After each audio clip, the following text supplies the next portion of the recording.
Welcome to another episode of Streetpreneur Podcast. I'm Melvin, Streetpreneur McNeil, and I'm your host. And today I have a very special guest. He's a mindset coach. He's a financial literacy coach.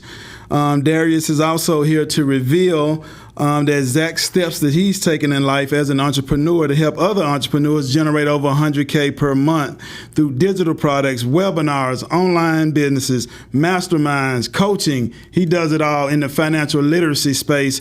I'd like to welcome my next special guest, Darius Benders, to the show. Welcome to Streetpreneur Podcast. Appreciate you having me, man. I'm excited to be here. I love that introduction, by the way. That was fire. Thank you. You work hard at it, man. And I've seen you all over social media. You definitely has your impact that you're making in helping people change their lives, as well as entrepreneurs change their lives about financial literacy. And we're just here to talk about a little bit about your personal journey. Introduce yourself to the people. Absolutely. So I'm originally from Boston, Massachusetts. I've been in Atlanta now for next month will make 2 years officially. And man, I got into the financial literacy space about 2.5 years ago. Before that, I was in the nightlife industry. A lot of people don't know that. I used to throw parties for a living. Did that for about 5 years, right? Coming home from college. Mm-hmm. And last time I had a 9-to-5 I was 22 years old, so it's been like 9 years now. All right, and I remember it was actually as a banker, and it was crazy because I kind of got fired, kind of quit. It was like, I had requested some time off. My manager had said, I didn't say that you could have the time off, and she said, if you leave, don't come back. So I kind of made a decision. And I remember leaving and feeling like, damn, what am I going to do now? And a lot of our entrepreneurs, that's a pivotal point in our transitions from going part-time to full-time. I was kind of forced into full-time. So ever since then, man, I've been an entrepreneur, and I made a decision that, I wasn't going back to a traditional job. And that's kind of how we got here. Okay. And what are some of the lessons that you learned along the way when you actually quit the job? What were you doing then? Were you just going from job to job, or just kind of going from living check to check? We all have done it. Yeah. And what was that next move in order for you to make that transition to move to Atlanta? So when I quit that last job, it put me in a position where a lot of times I tell people, you got to grow through what you go through, and the things that you learn when you're forced to figure things out, it really brings out the best in you. So throughout the nightlife, I had been essentially, it was week to week, because the way I got paid as a sub promoter was you get paid for what you bring in, which is great for entrepreneur, because entrepreneurship is you eat what you kill, right? Whatever you produce, that's your money. So it was a great starting point. It forced me to become good at leadership. It forced me to become good at marketing, at building relationships, all of the things that are transferable. So I say like certain skills are transferable to any business. The way I got to Atlanta was, it was over the pandemic time. Nightlife had shut down, so I kind of had to figure something out, right? Again, and just not really knowing what to do. I felt stuck. Money wasn't coming in. I don't like feeling broke. So I have got down to my last couple $1,000s, and I had went to a conference out here in Atlanta, Georgia. It was Circle of CEOs, and it was just a whole bunch of black people getting a whole lot of money, and I didn't know nothing about what they was talking about, but I knew I wanted to be part of that. So essentially, again, I'm good at relationship building. So I was just meeting people. I just know if you meet 50 people, 100 people in the room, 1 or 2 people at least is going to be good people to be able to network work. So I took down some numbers, and I met, one of my good friends to this day, my guy Mel. So he started showing me the credit stuff, and what I was showing him in exchange was just some online marketing stuff that I was kind of doing basic stuff to get people to the nightclubs. That was the only skill I had, so that's what I was able to kind of, mastermind with him on. And when he started showing me the credit stuff, I'm like, man, this is what I need. Like, all that other stuff is cool, but this is what I need, because a lot of times, as new entrepreneurs, the biggest problem we have isn't how to scale, it's how do you start, right? Starting costs. So when you coming from the inner city, you like, I need some capital to be able to do what I got to do, even just setting up an LLC costs. Then you talk about marketing. Then you talk about being able to get on platforms, podcasts, ads. So once I learned how to get to the money, people started asking me, well, how did you do that? Right? Can you help me get some money? So I took a couple mentorships, learned, really honed in on the skill set, right? I always tell people you're one skill away from changing your situation. And then I started funding people, helping people fix their credit, get their credit right.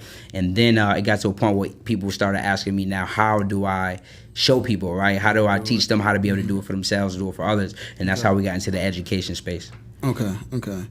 As far as the aspect of helping other entrepreneurs generate their first 10K, just tell us some of the strategies that you've used to help them to generate that particular income. Just a couple strategies that my listeners can use. Absolutely. So a few ways you can do it, right? Once you learn this funding game for yourself, it's essentially we can turn around and take that same skill and be able to fund others, right? And the beautiful thing about running a funding company is you're like the person who sells ice cream, right? Everybody like you because who doesn't want money? So essentially what you can do is you can find your first client. You can find them on Instagram. One way I teach is you can partner with credit repair specialists because what they do is they get people's credit in position. A lot of them are scared to actually fund their clients because that's not their expertise. So once you learn the funding, you're confident, you partner with a couple credit repair specialists, and now you're able to get their people funding, and now you didn't essentially have to do any marketing because they're sending you to work. So you get to make money without actually spending money off relationships. Another way you can make money is once you get, for most people who have an expertise, it could have been a transferable skill from your corporate job. It could have been a gift that you had. People always ask you these common questions. What I teach you how to do is you can monetize that gift and you can package it into either a course or a coaching program where you can now show people step by step how they can get from where they are to where they want to be. Okay. I want to touch on offers. Okay. We hear that a lot in the financial space, and a lot of people don't know the difference between the different offers. Absolutely. Tell us the difference between your low offers, your mid offers, and your high ticket offers when they're developing a coaching program or just trying to build their community. Absolutely. Just kind of break this down, and which one offers the greater benefit? Great question. Is it the low, mid, or the high? That's a great question. I just want to clear that up. That's a great question. So most people don't believe it when I tell you your low ticket, your mid ticket, and your high ticket are all essentially the same thing. The difference is more access, right? So when I create an ebook for somebody, I give someone all the information and they're able to go out and execute it if they're a high level executor, right? When I package it up into a course, all it is that same ebook, but in visual modules, right? So now if they're a visual learner, they get more insight, more depth, they get to hear you talk. And then the high ticket is your coaching program, which is just going to be your course plus access to you. And the reason I would say the high ticket usually creates the most impact is because statistics show only 9% of people open up courses, right? Because people need redirection and need confidence, right? So when they get on a call with me, now they get to ask their questions from the course. And now that they know they have access to me, they're more likely to open up the course because they know whatever they're uncertain about, I get to bridge the gap from where they at and where they want to be. So high ticket offers are my favorite we've made a lot of money with ebooks, a lot with courses, and a lot with coaching, but I actually don't sell courses anymore, and that's the reason, right? You know, the name of our company is Influence to Impact, and we really want to impact the people, and I know the best way for me to give impact is by me being hands-on. Not only can I teach you the skills, but I can teach you to think and grow rich, because a lot of people have a mindset issue, and that's why courses don't necessarily work all the time, because people aren't necessarily yet the person that they need to be in order to go out and get the result, right? So they need that hands-on. I get to talk to the people and serve them at a high level. Okay. I want to touch back. You just mentioned mindset, but I want to talk about that wealth mindset of entrepreneurs and how important it is for them to invest in mentors, pay to get the information. We want to talk about that, why people don't want to pay to get the information, or they want to lowball the information. Just kind of tell us the difference and the impact it has made in your life concerning the investment that you made to get that information that has taken you in your personal business to the next level. Absolutely. So the reason is people who pay, they pay attention, right? Like we all know, like you might get something free, but the problem is when we get free things, a lot of times we don't subconsciously believe that that's the thing that can change my life, right? But when you pay, you take it more serious. When you pay, you show up on time. When you pay, you're going to execute because you have something vested in it. So I tell people, man, if you want to grow, you have to plant a seed, right? Like you never seen a tree grow that wasn't watered and seeds weren't planted into it. And if it grows wrong. So in order for you have to think, where are already doing the very best at what we know and who we are. So the only way you're going to become better is by getting direction from someone who's already done it. I'm not the person who tells people that they can't go out and accomplish something, because you can get it done on your own. It's just going to take you a long period of time, right?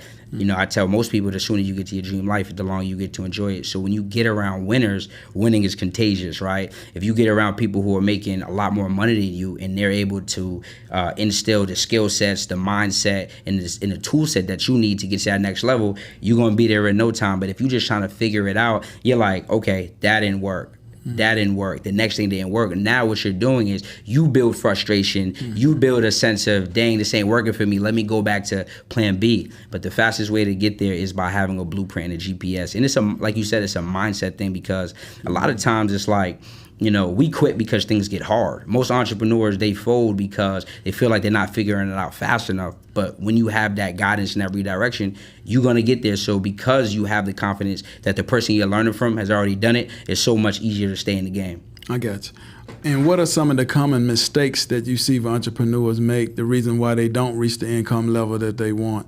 Not having the right direction and not having enough leverage, right? So when I talk about leverage is other people's things, right? So other people's information, that's mentorship. Other people's money, that's the banks. And then other people's audience, right? So like this podcast, I get to leverage your audience, right? Your clips, your studio, to be able to put content out to the world that's going to get value. Most people don't understand those three forms of leverage, but if you maximize on all three of those, you'll never be broke.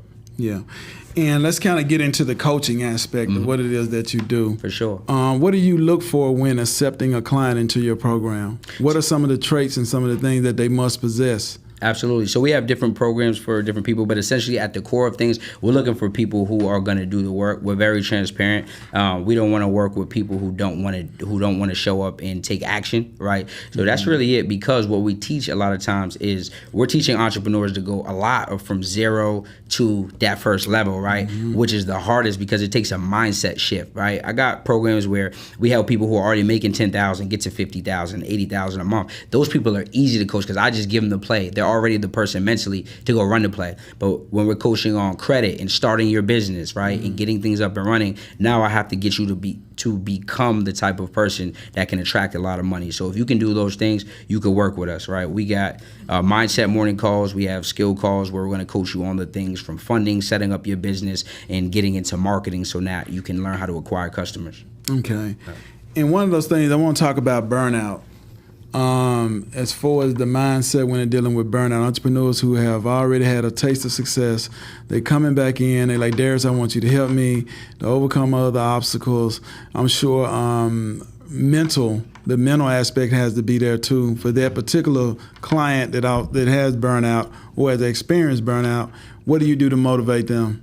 100. So a lot of the times, the reason we feel burnt out is because we are working in the business instead of on the business, right? Yes. So one thing we teach in our digital mastermind is how to delegate, right? How to hire, what positions you should be hiring first. Because if you're a solopreneur, you're doing the content, you're doing the marketing, you're doing the emails, the text message. It's easy to feel burnt out, and I felt that before too. Once I brought in the right positions, for example, my operations manager, she is able to take my ideas and put them into play. So now that frees me and it allows me to just be able to show up for calls. It allows me to do the things that bring more money to the business. So once you learn how to delegate and outsource the right things, then you don't have to worry about burnout because you have those systems in place to make business easier. Because a lot of people are quitting a job to work another job that they just call their business. But we want to teach you how to run a sustainable business that can actually give you your time back, because that's the point of business. Right.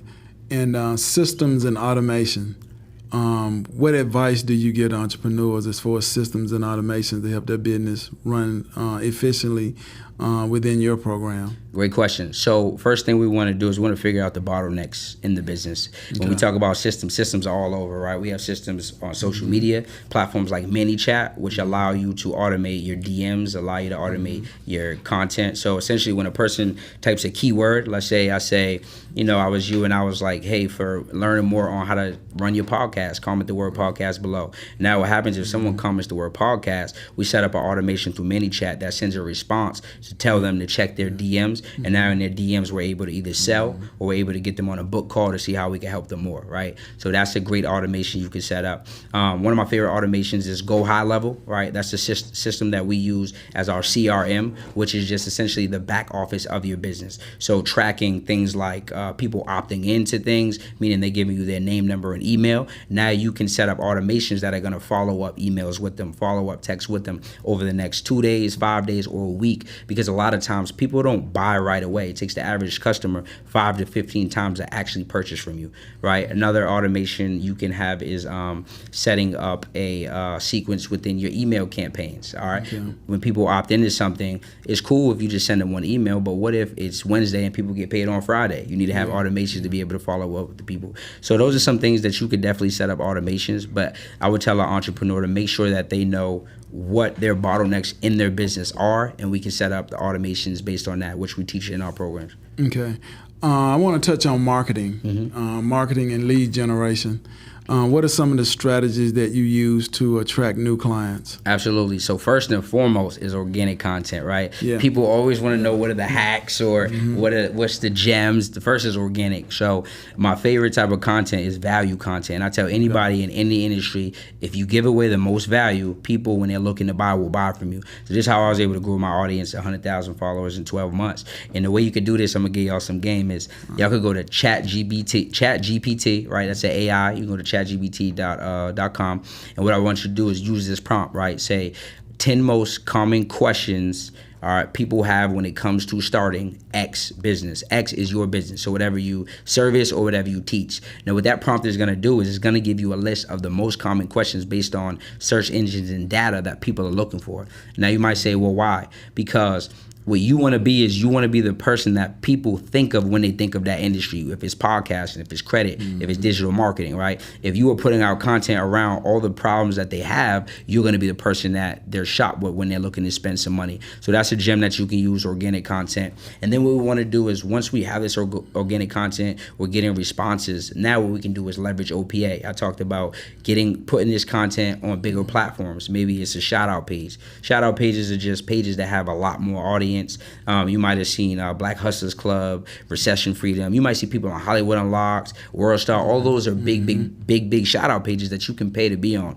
I wouldn't tell you start on those though. Work your way up to those. Start with the smaller pages that I just mentioned. And then another way you can get on is podcast. Podcast is a great way to be able to market, because not only do I get your audience, but I also get the clips that I can take the clips and run ads on. I can take the clips, repurpose them. So all these ways are able to allow us to leverage. Okay, good. That should help a lot of people. As far as pricing your services, just kind of give us the breakdown. Like if you come to me, you have a $10,000 coaching program, and you help them make $100,000.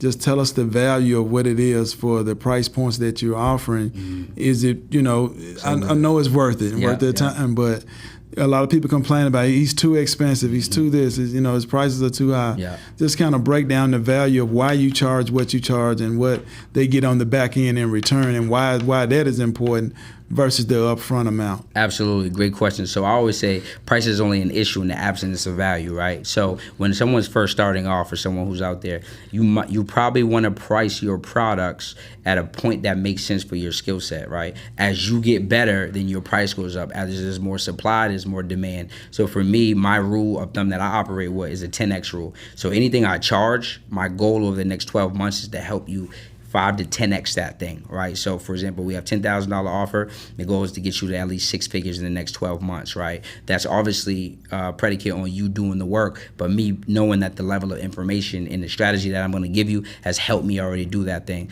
So that's how I price my things. Lower tier products, I love $17 to $37. I feel like that's a point where everyone can take the offer and start to build with you, because a lot of times people just want to have high ticket offers. But what if someone could start with you at $27 and then say, this is so good, I want more from that person? So it allows people to meet you where they're at and to be able to grow with you.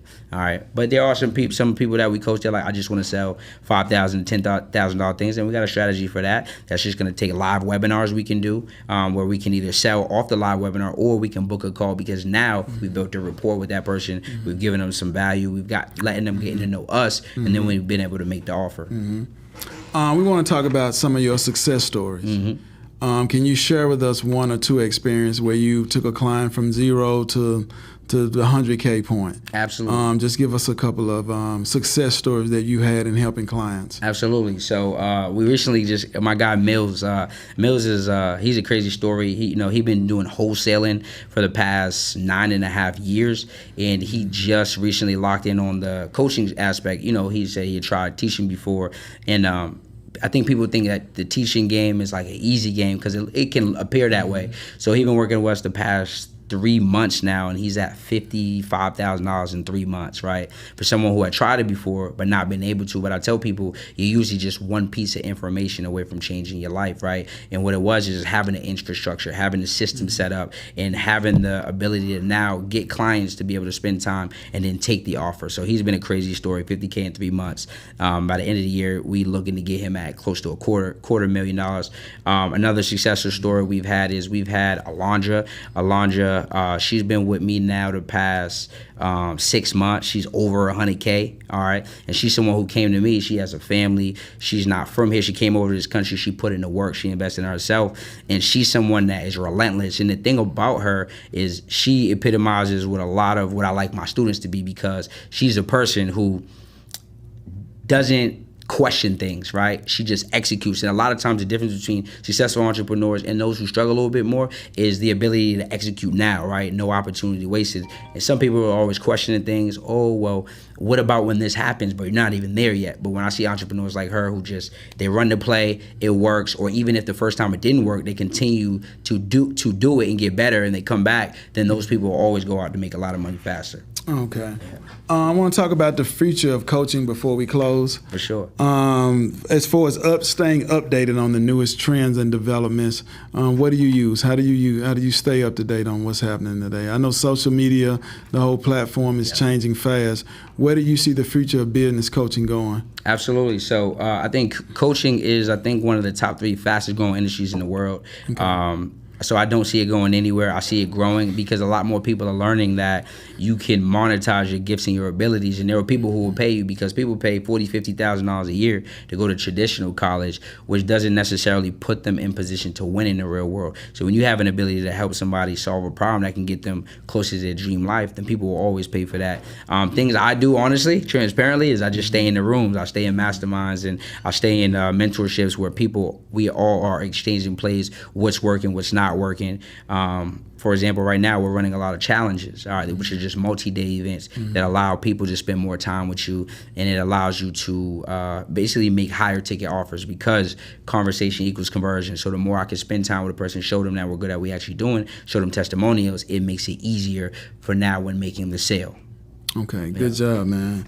You definitely dropped a lot of jewels. Tell them one more time all the services that your company offer. Absolutely. So at Darius Benders on all platforms, we offer business funding. So if anyone wants done for you business funding, we offer that. We also teach business owners how to get capital for themselves and how to be able to run a 6-figure funding company.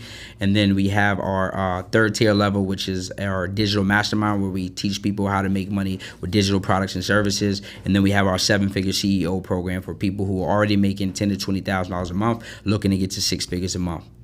Okay, there it is. Yes, sir. And I hope all entrepreneurs who are listening and watching this learned a lot. And definitely did you give them your number and where can they reach you on social media? Yeah, reach me at Darius Benders, and all you got to do is DM me the word birthday, and I'm going to send you a free invite to something special. All right, there you have it. And we want to welcome you thank you for taking time out of your busy schedule to come on Streetpreneur Podcast. Thanks for having me. And we wish you nothing but much success in all of your business endeavors, which I'm sure you have a lot going on coming up, especially for 2025 and beyond. Absolutely. So thank you.